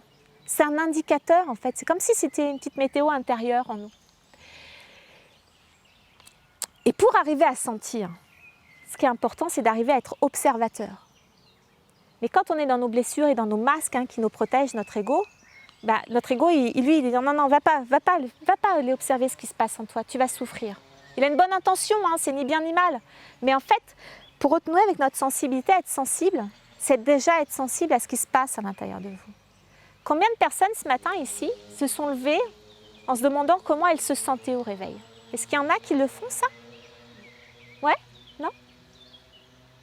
Ouais, je me suis levée ce matin. Je me suis sentie joyeuse de venir animer ces conférences, tenir ce stand. Puis je l'ai vraiment senti cette joie en moi. Vous voyez? Et là, ça m'a permis de dire, ok, là, tu es prête. Mais si, admettons, je m'étais levée ce matin en me disant, tiens, effectivement, je me sens mes cervicales là.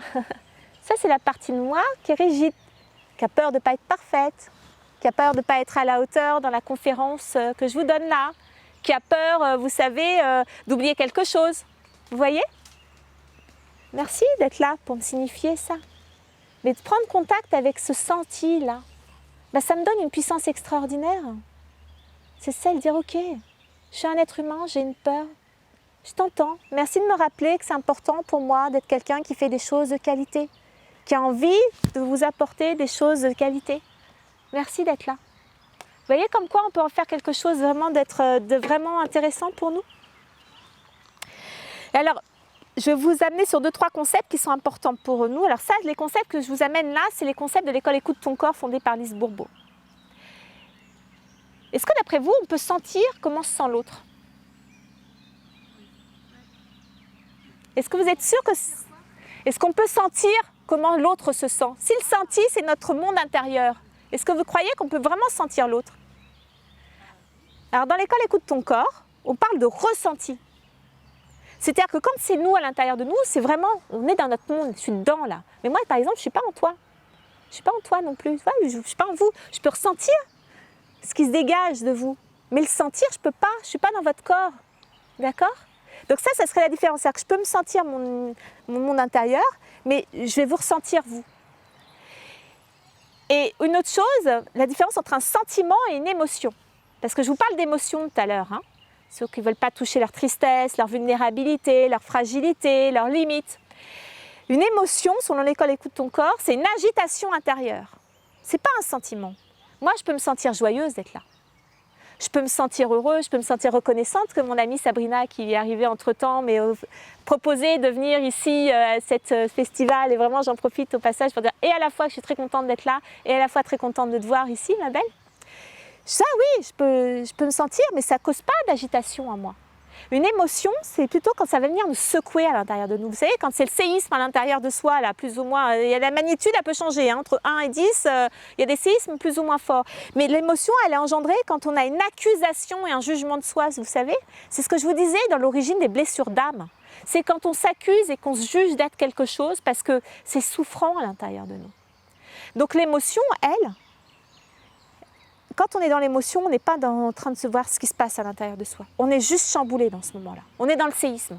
Mais on n'est pas en train de dire, voilà, qu'est-ce que je veux pour moi. Donc être sensible, c'est être capable d'aller voir à l'intérieur de soi comment il se sent. Et en fonction de comment on se sent, de pouvoir réajuster le tir en disant, comment j'ai vraiment envie de me sentir dans cette situation, moi, ce matin, j'avais envie de me sentir fluide. J'avais envie de me sentir reconnaissante. J'avais envie de me sentir vraiment de cette joie, là, joyeuse.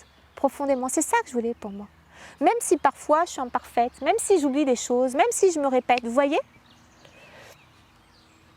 Et la difficulté qu'on peut avoir avec les émotions, justement en tant qu'être humain, là par rapport aux blessures d'âme, c'est quand on fusionne avec nos émotions. Et ça, souvent, on a appris à fusionner avec nos émotions, c'est quand on était petit. Souvent, quand on a eu des parents qui eux-mêmes étaient dans l'hypersensibilité ou qu'on a vécu des choses difficiles. On a appris, vous savez, à tout capter de l'extérieur. Vous savez, c'est comme un radar, là. Attention, y a-t-il un danger imminent? Donc, on capte tout, on apprend à observer beaucoup les autres. Et ça va être le cas des enfants qui vont avoir eu des parents très sensibles, comme ma maman qui fait des crises de panique, je ne savais pas à l'époque, hein, qui pétait un plomb dans la maison par panique.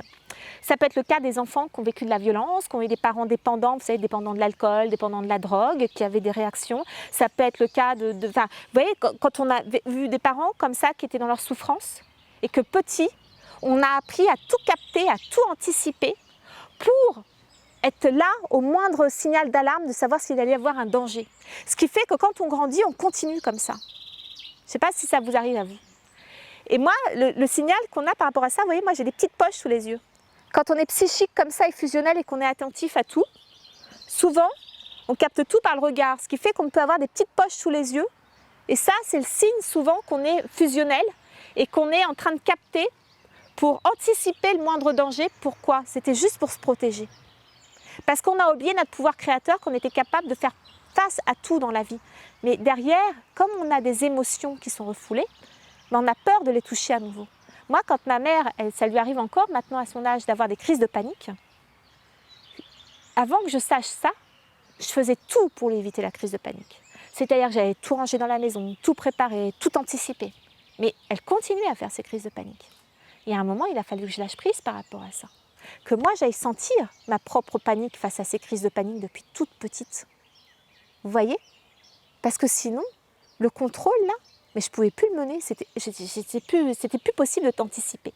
C'est pour ça que quand on est dans cette fusion-là, et qu'on est hypersensible, je ne sais pas s'il y en a qui se reconnaissent ici dans l'hypersensibilité, souvent c'est notre plexus solaire, là, ce chakra ici, là, qui est hyper actif, qui est très ouvert et qui capte tout l'environnement, toutes les énergies environnantes.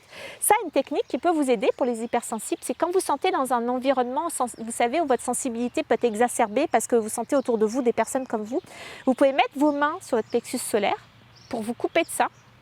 Ou alors, imaginez, vous êtes en train de fermer une petite porte là, mais consciemment. D'ailleurs, naturellement, on peut le faire de mettre notre main sur le plexus solaire. C'est Napoléon, non? Napoléon, c'était plus haut, non? Ou là? Je ne sais plus où il mettait Napoléon.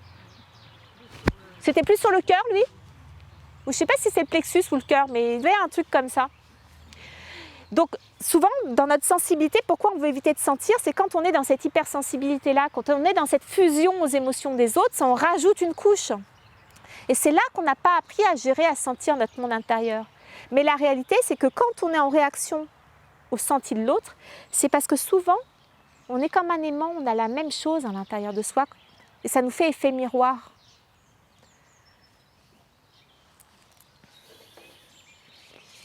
Alors, qu'est-ce qui fait que depuis tout petit, là, on s'est coupé de tous ces sentis-là? Vous n'avez pas entendu, vous, dans votre éducation, un garçon, ça ne pleure pas? Ça ne pleure pas, un garçon? Non? Jamais? Non? Non plus? Non, ça ne pleure pas, un garçon non plus, là-bas? Tu ne pleures pas, toi? Non? On ne pleure pas quand on est un garçon. Pour être un homme fort, on ne montre pas ses émotions. Puis un homme, ça n'a pas d'émotions. Hein. C'est comment ça, ce livre-là? Les hommes viennent de Mars et les femmes viennent de Vénus, c'est ça, hein? Les hommes, ils sont dans leur grotte. Il faut aller les chercher pour l'émotion. Hein. Mais en même temps, toutes ces croyances-là qui nous empêchent d'aller dans notre éducation, ce qu'on a reçu de notre éducation familiale, bah, c'est ce qui nous a coupé de notre senti. Moi, quand on me disait, oh là là, arrête de pleurer, t'es une pleurnicheuse. Comment on dit? C'est une pisseuse aussi, on disait ça, là? Qu'est-ce qu'on disait? Ah oui, c'est ça, pleure. Qu'est-ce que j'ai entendu? Pleure donc tu... Ben, moi, je pisse toujours autant. Hein. Ça n'a rien changé. L'eau, il faut qu'elle sorte quelque part, de toute façon. Hein, donc, voilà. Donc, il faut se montrer fort, il faut être raisonnable, il ne faut pas montrer... Ah oui, si on montre ses émotions, c'est qu'on est faible. Ça, il y en a qui se retrouvent là-dedans. Alors moi, qu'est-ce que je me suis accusée d'être une fragile? Et il n'y a pas longtemps que j'ai découvert ça. Parce que ma dernière expérience que j'ai eue en entreprise après mon burn-out, mon patron, quand j'ai signé le protocole de rupture amiable, m'a dit « Alors vous, Nathalie, votre hypersensibilité. » Et alors là, je vais vous dire, qu'est-ce que je me suis sentie triste. Parce que je me suis sentie rejetée dans qui j'étais. Je suis comme ça. Je suis une hypersensible. Mais pourquoi je me suis sentie rejetée comme ça?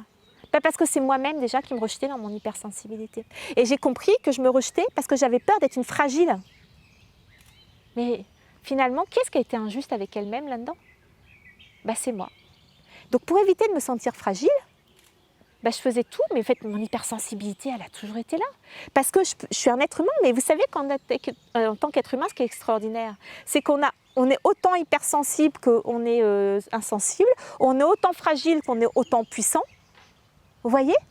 On a les deux dans le même équilibre en fait, en réalité. Mais moi j'avais oublié tout ça. Donc en fait, l'avantage de sentir, ça permet d'aller prendre contact avec notre monde intérieur pour aller enfin toucher ces souffrances à l'intérieur de nous, les accueillir, leur donner le droit d'exister. Hein, même si on passe pour un garçon, ça ne pleure pas, quelqu'un qui est une petite mauviette, vous voyez, tous ces préjugés-là. On s'est rejeté tellement dans notre humanité, qu'on soit homme ou qu'on soit femme, que finalement, en se coupant de tous ces sens-là, c'est là que ça a créé beaucoup de souffrances. Et c'est là que nos blessures d'âme, en fait, se sont accrues. Et puis, je ne sais pas si vous le constatez, mais avec l'âge, ça augmente les blessures. Est-ce que vous l'avez vu ça dans votre progression, à ta fois, de voir des schémas d'abandon? Moi, ma blessure d'abandon, je ne l'ai jamais autant touchée de ma vie qu'en ce moment. Depuis 1 an, elle a été réveillée. J'ai beaucoup pleuré depuis 1 an. J'avais besoin d'aller toucher cette tristesse-là. Quand je me suis sentie seule, par peur d'être inutile, on parlait de ça tout à l'heure. Eh bien, merci l'expérience. Parce qu'au moins là, j'ai pu aller le sentir au moins. Puis me donner le droit d'être une personne dépendante, seule parfois, qui a besoin, qui sent dépendante d'être utile pour se sentir heureuse, quoi. Vous voyez?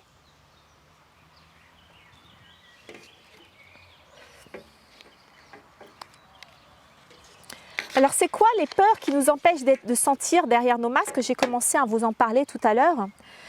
Je vous ai dit la blessure de rejet, lui il va éviter de sentir ce qui se passe en lui parce qu'il a peur de paniquer. Comme il a fait beaucoup de déni sur ses émotions, qu'il les a stockées à l'intérieur, il a peur d'être en panique en les touchant. Celui qui est dans la blessure d'abandon, il va s'éviter de sentir sa solitude parce qu'il a peur d'être très triste, de sentir sa tristesse. Celui qui est dans sa blessure d'humiliation, il a peur, lui, de sentir sa capacité à être libre, de se sentir libre. Donc il va tout faire pour s'empêcher d'être libre. Comme je vous disais, que ce soit libre de jouir de nos sens ou libre d'avoir du temps pour lui, de jouir de ses sens, c'est-à-dire qu'il va s'occuper de tout le monde sauf de lui. Quand on est dans la blessure de trahison, on a tellement peur de se sentir séparé qu'on va tout faire pour contrôler l'autre. Donc c'est la peur de la séparation. Si l'autre ne répond plus à mes attentes, je retourne dans la blessure d'abandon. Et puis quand on est dans la blessure d'injustice, je vous ai dit tout à l'heure, c'est la blessure, c'est la froideur qu'on ne veut pas toucher. Donc là, pour éviter d'être froid, on va essayer, ou de sentir la froideur dans le regard de l'autre ou les paroles de l'autre, on va tout faire pour être parfait, pour ne pas être critiquable. Puis dès qu'on est critiqué, là, ça vient toucher derrière souvent notre blessure de rejet, où là, on a l'impression que quand on nous critique dans ce qu'on fait ou dans ce qu'on a, on n'est plus rien dans ce qu'on est. Ça vous parle, ça, parfois? Quand j'ai fait la formation Écoute ton corps sur devenir animateur conférencier, pendant 9 jours, on a été mis en vase clos en faisant des animations et des conférences. Et pendant 9 jours, j'ai reçu des critiques de 18 personnes. Je peux vous dire qu'au 9e jour, j'ai été râlée pâquerette. Et c'était des critiques bienveillantes, constructives, qui peuvent porter des solutions sur ce que je faisais et ce que j'avais. Ce n'était pas sur ce que j'étais. Mais à chaque fois qu'on venait me critiquer sur la façon dont je me présentais, dont je parlais et tout, mon Dieu, alors ça multiplié par 9 jours. Je remercie l'expérience parce que aujourd'hui, ça me permet d'accueillir davantage la critique de l'autre. Je sais que ça peut être encore souffrant pour moi, mais je peux la sentir, cette souffrance en moi. Lui donner le droit d'exister, c'est mon humanité. Parce qu'en tant qu'être humain, la difficulté qu'on a, c'est qu'on pense que si on va toucher cette souffrance-là, on va aller plus mal. Alors c'est vrai qu'au départ, quand on touche une souffrance, on a l'impression, vous savez, de chuter un peu en vibration, en fréquence à l'intérieur de soi, qu'on perd notre énergie. Mais ça, c'est une illusion parce que finalement, c'est en la touchant pour la libérer. Vous connaissez, c'est un peu la légende du phénix qui renaît de ses cendres. Et on revient encore plus puissant derrière. Parce que cette énergie, elle est à l'intérieur de nous. Elle demande juste à réémerger. Mais on a souvent très peur de la toucher. Donc ça se fait petit pas par petit pas, c'est pas d'un seul coup. Moi je pense, en tant qu'énergéticienne, je dis souvent à mes clients, je pense que l'être humain n'a pas la capacité énergétique d'ouvrir la porte en disant je libère toutes mes souffrances d'un seul coup. Je pense que l'être humain pourrait en mourir de ça. Parce que ce qu'on se trimballe à l'intérieur de nous, en termes de tout ce qu'on a refoulé en termes d'émotions, si on ne l'avait que de nous, mais on l'hérite déjà de nos parents, nos grands-parents, nos arrière-grands-parents, nos arrière-arrière-grands-parents, puis ça remonte à Mathusalem, tout ça. Alors je vais vous dire qu'on en a un sacré bagage. L'énergie, elle est colossale. Donc moi, ce que je peux vous inviter à faire, c'est petit pas par petit pas. Allez la toucher. Est-ce qu'il y a des questions de compréhension par rapport à ce que je viens de dire? J'en profite pour... Je prends juste ma gourde et je t'écoute. Vas-y, je t'écoute. Une fois qu'on descend toucher ces émotions, qu'on se laisse traverser par ces émotions difficiles, très douloureuses, etc. Est-ce que ça suffit?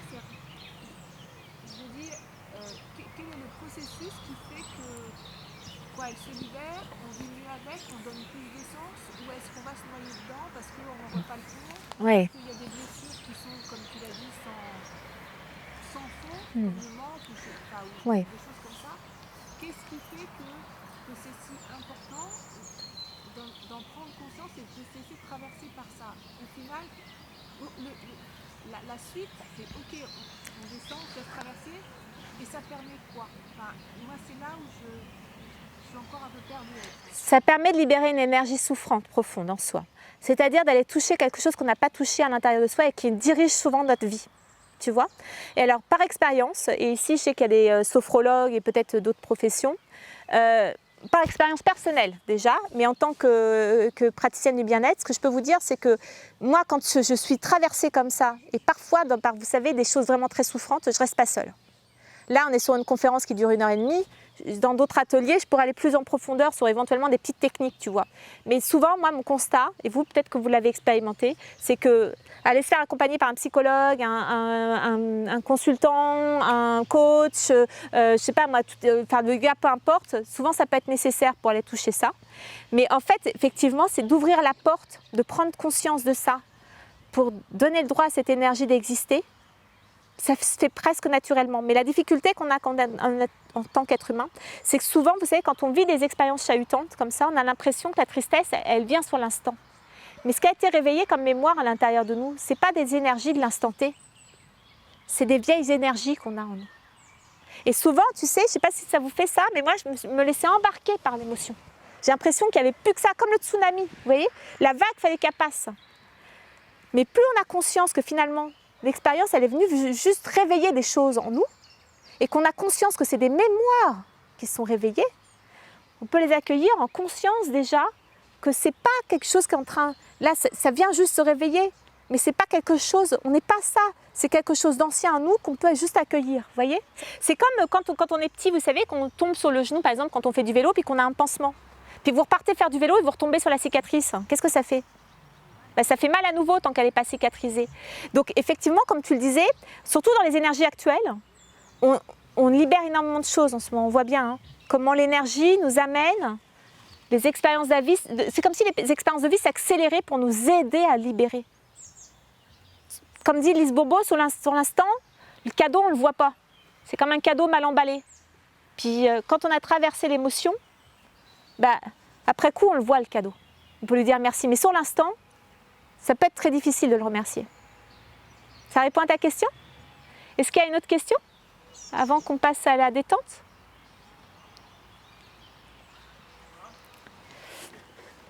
Alors là, ce que je voudrais maintenant vous amener à faire pour terminer cette conférence, c'est un petit exercice de détente pour vous emmener dans votre monde intérieur, pour aller voir votre senti. Est-ce que vous êtes prêts à vivre ça ? Ouais ? Donc je vous invite à vous installer confortablement, soit en position lotus, ou alors, vous savez, le plus possible, vous savez, les pieds et les mains décroisés, parce que là, ça permet, si vous voulez, que l'énergie circule bien à l'intérieur de vous pour pouvoir vous connecter à votre senti. Puis je vais vous poser quelques questions, et pour aller voir justement, connecter à votre senti dans certaines situations, pour découvrir votre monde intérieur. Est-ce que vous êtes prêts pour ça ? Ouais ? Est-ce que vous m'entendez bien ? C'est OK ? Donc je vous invite maintenant à fermer les yeux et à prendre une bonne inspiration en inspirant profondément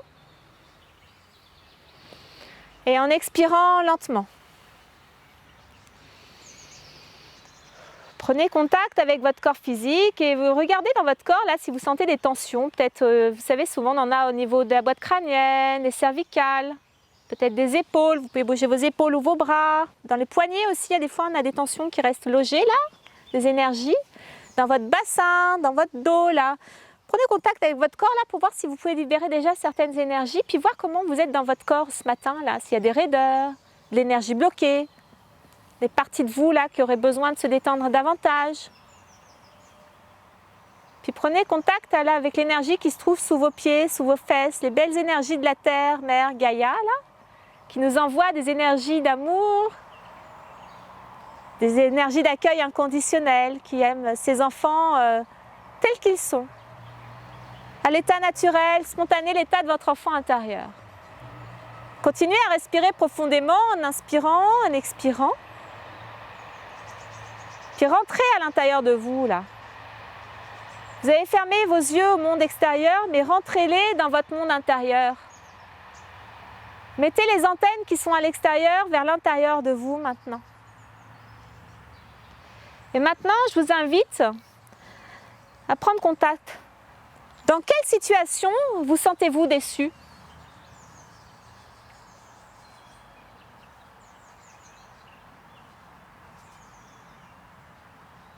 Parce que vous avez eu une attente vis-à-vis de quelqu'un qui n'a pas été répondue.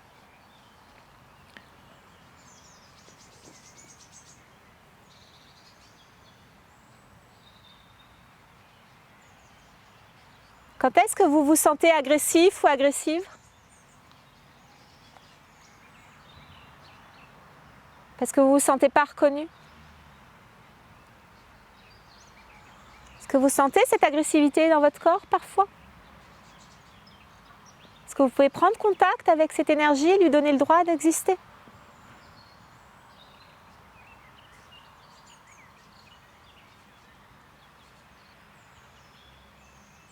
Quand est-ce que vous vous êtes senti idiot ou idiote?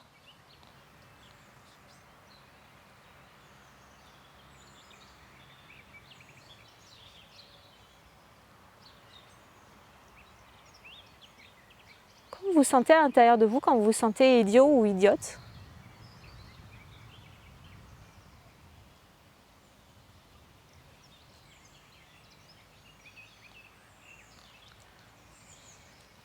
Est-ce que vous pouvez vous donner le droit d'être parfois idiot ou idiote selon votre perception?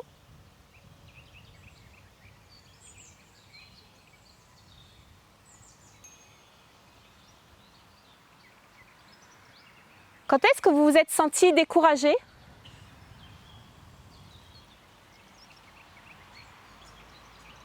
Où est-ce se situe cette énergie-là dans votre corps quand vous vous sentez découragé? Est-ce que vous allez arriver à prendre contact avec votre corps physique là?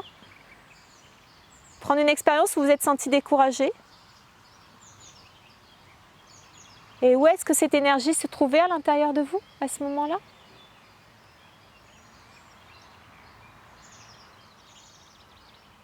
Est-ce que vous pouvez laisser cette énergie le droit de prendre sa place en vous? Toute la place dont elle a besoin?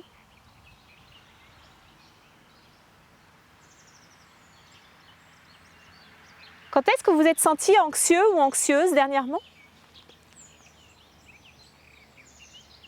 Continuez à bien respirer.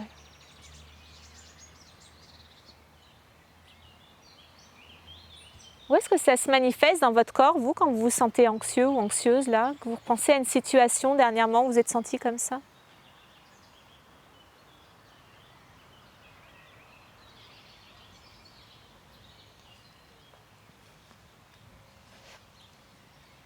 Quand est-ce que vous vous sentez optimiste?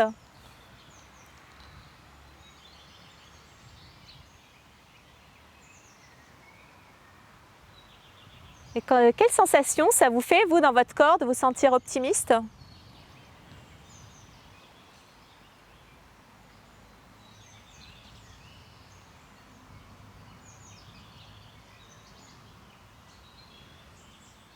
Quand est-ce que vous êtes senti heureux ou heureuse dernièrement?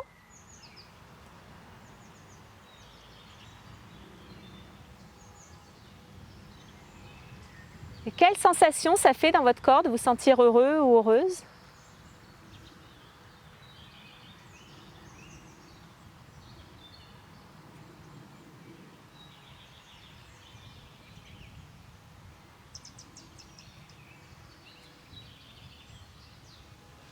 Quand est-ce que vous vous êtes senti soulagé?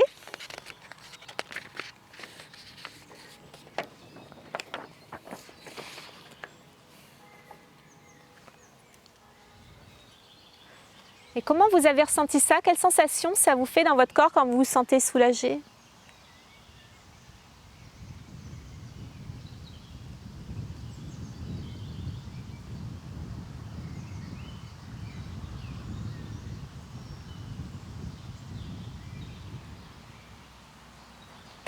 Et quand est-ce que vous êtes senti confiant?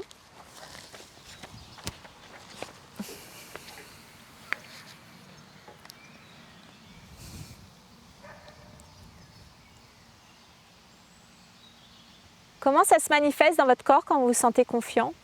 Quelle sensation ça vous fait?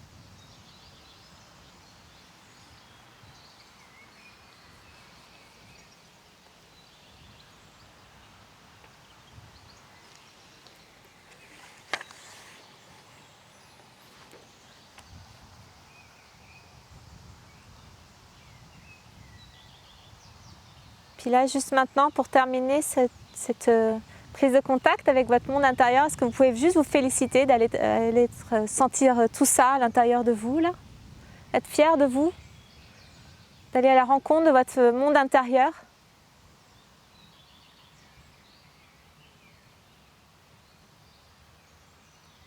Puis quand vous serez prêt, vous pouvez reprendre une bonne inspiration en inspirant profondément et en expirant rapidement.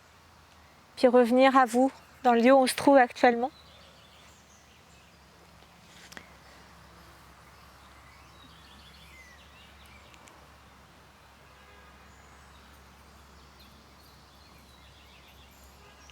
Donc avant de passer au temps de partage, et juste pour conclure, juste pour vous dire voilà, l'importance, vous voyez, comment nos blessures d'âme peuvent influencer comment on se sent dans notre monde intérieur et comment on a appris à se protéger de ne pas sentir aussi parfois. Parce qu'on est des êtres humains et que notre ego, il a juste voulu nous protéger parfois de souffrances colossales. Mais qu'en ouvrant la porte dans cet univers-là, on peut aller à la rencontre de soi-même pour aller libérer des souffrances. Puis aller davantage vers un peu plus d'amour de soi, en sortant des accusations, des jugements, dont on a hérité souvent dans nos familles. Ces fameux héritages, vous savez, qu'on ramène avec nous. Mais c'est l'adulte que nous sommes finalement, qui peut aider l'enfant que nous avons été à sortir progressivement de ces croyances-là, pour l'aider. Alors, est-ce que c'est utile, intelligent de continuer comme ça? Et puis comment l'amener à un peu plus d'amour de soi? Pour ceux qui voudraient aller plus loin, il y a le livre, je vous disais, de Lise Bourbeau. Je sais qu'il y en a plusieurs sur le stand à la page. Et comment dire, il a été extraordinaire parce qu'il a vu qu'il y avait une conférence sur ce thème-là. Donc il dit, je vais mettre des livres à disposition pour ceux que ça intéresse. Comme je vous disais, l'école Écoute ton corps dispose des... Il y a plein de vidéos, il y a des livres, il y a des ateliers de 2 jours. Et bientôt, je vais en proposer de 3 heures sur Vichy, sur ce thème-là. Puis ceux que ça intéresse, je propose des petits décodages là, tout au long de la journée, de 15 minutes, pour aller sur un point... Je sais qu'il y a 2 personnes ici qui en ont bénéficié, mais vous pouvez aller sur un point précis d'une souffrance, pour aller voir ce qu'il y a derrière, si ça vous intéresse. Et puis si vous voulez aller plus loin, après je peux vous accompagner sur des séances individuelles. Moi j'ai eu beaucoup de joie de vivre ce moment avec vous, en plus dans un bel environnement, avec des belles énergies solaires, en plus aujourd'hui au bord de l'Allier, dans un endroit que j'aime beaucoup. Merci à David d'avoir fait en sorte, il est caché derrière son arbre, David est là, d'avoir fait en sorte que les personnes puissent le voir en podcast, c'est ça? Ouais, et puis merci beaucoup au Festival Respire pour cette belle organisation. Je vous souhaite vraiment une très très belle journée, un beau week-end et puis si vous voulez aller plus loin, j'ai un stand à l'intérieur du bâtiment. À bientôt. Merci à vous. Merci. Merci beaucoup.